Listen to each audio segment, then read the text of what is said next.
अगर हम शनि की बात करें तो शनि जो होते हैं वो कर्माधीश होते हैं, कर्म के देव होते हैं, क्योंकि शनि दुख और पीड़ा के भी कारक होते हैं। तो शनि अगर लगन के अंदर होते हैं तो कहीं ना कहीं इंसान को लोगों से बिल्कुल अलग रखते हैं। कहने का मतलब है कि इंसान सोशल नहीं होता है, वो एकांत पसंद करता है, अकेला रहना पसंद करता है। शनि अगर अच्छे हैं आपके लगन के अंदर, अगर आपके पॉजिटिव हैं, तो आपकी पर्सनालिटी बहुत अच्छी बना देते हैं।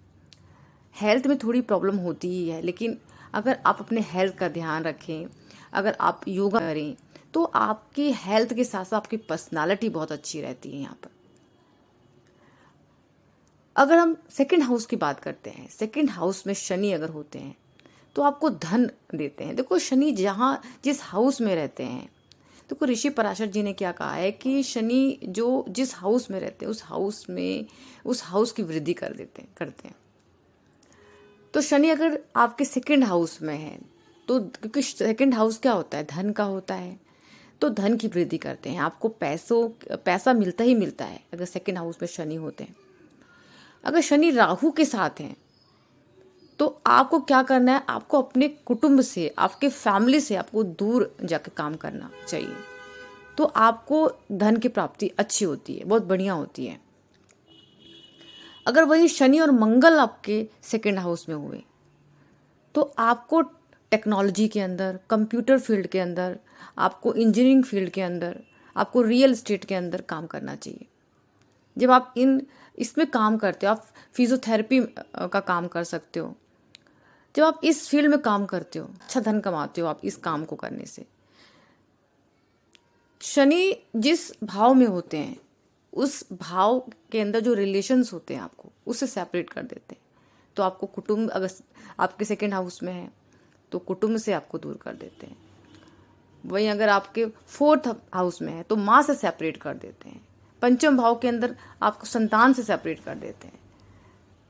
तो कहने का ये मतलब है कि देखो भाव की वृद्धि करते हैं। अगर पंचम भाव में शनि है तो आपको संतान देंगे, लेकिन संतान से जो प्रॉब्लम, परेशानी, पीड़ा, दुख वो भी आपको मिलता है। पंचम भाव में शनि होते हैं तो आपको उस हाउस की चीजें तो मिलती हैं, बट उस हाउस से पीड़ा और प्रॉब्लम भी देते हैं।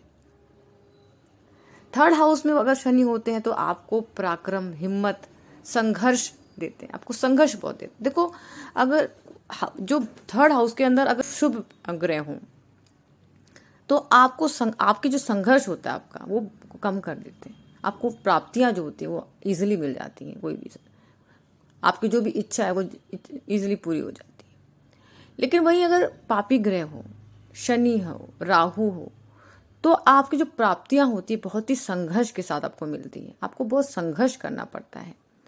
अगर आप यहाँ पर धैर्य रखते हैं, संघर्ष करते हैं, तो आप लाइफ के अंदर बहुत आगे बढ़ सकते हैं। तो यहाँ पर शनि आपको संघर्ष देता है, मेहनत करवाता है, लेकिन आपको हार नहीं मानना, आपको लगे रहना है, मेहनत करते रहना है। आपको जो भी आपकी इच्छा है वो पूरी होंगी ही होंगी, लेकिन आपको मेहनत करना है, वो छोड़ना नहीं है आपको।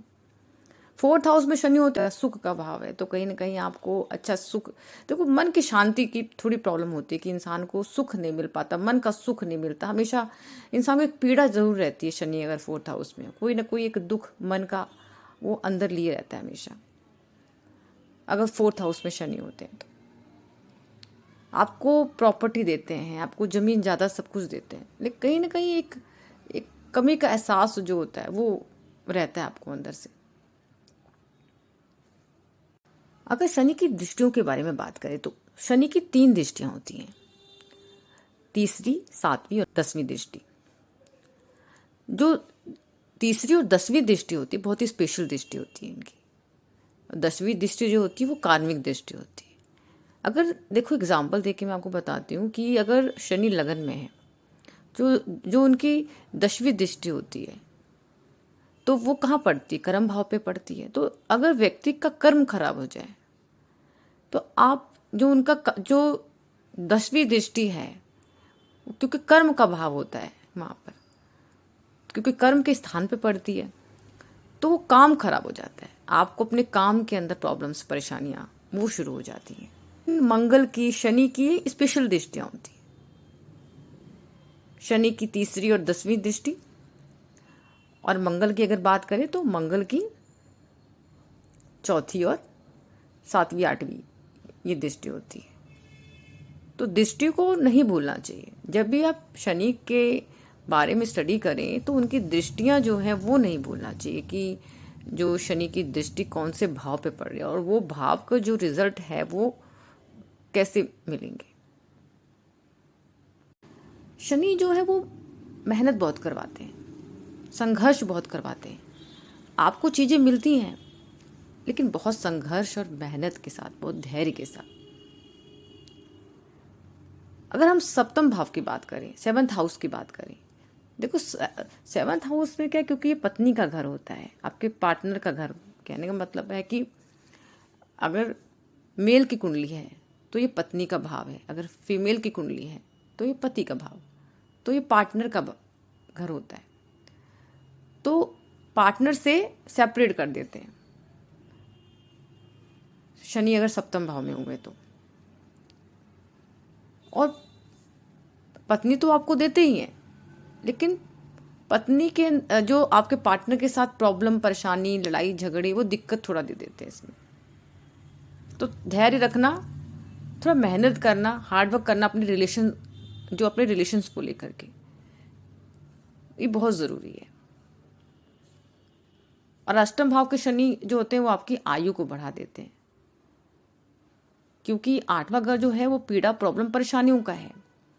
अगर शनि इस भाव में होंगे तो आपको पीड़ा देंगे, प्रॉब्लम देंगे, संघर्ष देंगे, मेहनत बहुत करवाएंगे। अपनी दशा और अंतर्दशा के अंदर इनकी दशा स्टार्ट हो जाएगी आपकी कुंडली में तो प्रॉब्लम्स शुरू हो जाती है। अगर वही 9th हाउस में शनि होंगे तो आपका भाग्य जो है बहुत अच्छा करते हैं। भाग्य जो है आपको अच्छा देंगे ही देंगे, लेकिन संघर्ष, मेहनत आपको करना ही पड़ेगा। अपने भाग्य को बनाने के लिए आपको मेहनत करनी पड़ेगी, संघर्ष करना पड़ेगा। वही अगर 10th हाउस में होंगे तो आपको अपने काम को अच्छा करने के लिए, बढ़िया करने के लिए बहुत संघर्ष और मेहनत करना पड़ेगा। वहीं शुभ ग्रह अगर हो, शुभ ग्रह के साथ हो तो मेहनत में थोड़ी कमी आ जाएंगी। लेकिन वही अगर पापी ग्रह के साथ हो, राहु के साथ हो गए, तो मंगल के साथ हो, तो मेहनत आपके और भी बढ़ा देते हैं। आपका कर्म क्षेत्र जो है वो अच्छा होगा, लेकिन बहुत मेहनत के साथ होगा, बहुत संघर्ष करना पड़ेगा आपको। और एक टाइम आएगा, देखो शनि जो है आपको धैर्य करना सिखाते हैं कि आप कितना धैर्य कर सकते हैं। ये डिले तो करेंगे ही, लेकिन वो चीज़ आपको देंगे, लेकिन आपको उसके लिए धैर्य रखना पड़ेगा, मेहनत करनी पड़ेगी, संघर्ष करना पड़ेगा। 11th हाउस के अंदर क्या करते हैं, आपकी इच्छा पूर्ति का घर है, क्योंकि आपकी इच्छा पूर्ति करवाते हैं। आपकी जो भी इच्छा वो पूरी होंगी, क्योंकि ये संघर्ष का प्लैनेट है, पीड़ा का प्लैनेट, तो आपको पीड़ा, प्रॉब्लम, परेशानियों के साथ आपकी इच्छा पूरी होगी, आपकी डिजायर्स पूरी होंगी। और 12th हाउस में अगर शनि होते हैं तो क्योंकि ये मुक्ति का घर है, ये आध्यात्मिकता का हाउस है, तो कहीं ना कहीं शनि अगर यहाँ पर होते हैं तो अगर आपको नेगेटिव है तो आपको बहुत सारी प्रॉब्लम्स दे सकते हैं। आपके खर्चे बढ़ा सकते हैं, आपको आपकी हेल्थ खराब कर सकते हैं, तो बहुत सारी प्रॉब्लम्स यहाँ शुरू हो जाती है। लेकिन यही पॉजिटिव शनि हुए तो आपको स्पिरिचुअल बनाते हैं, आपको आध्यात्मिकता में लेके जाते हैं। अगर आप गिवर नेचर के होते हैं, आप अगर दान करते हैं, आप चैरिटी करते हैं यहाँ पर, तो आपको जो लाइफ जो होती है आपको हर चीज़ मिलती है, संघर्ष के साथ, मेहनत के साथ, और एक अच्छा इंसान बनते हैं। तो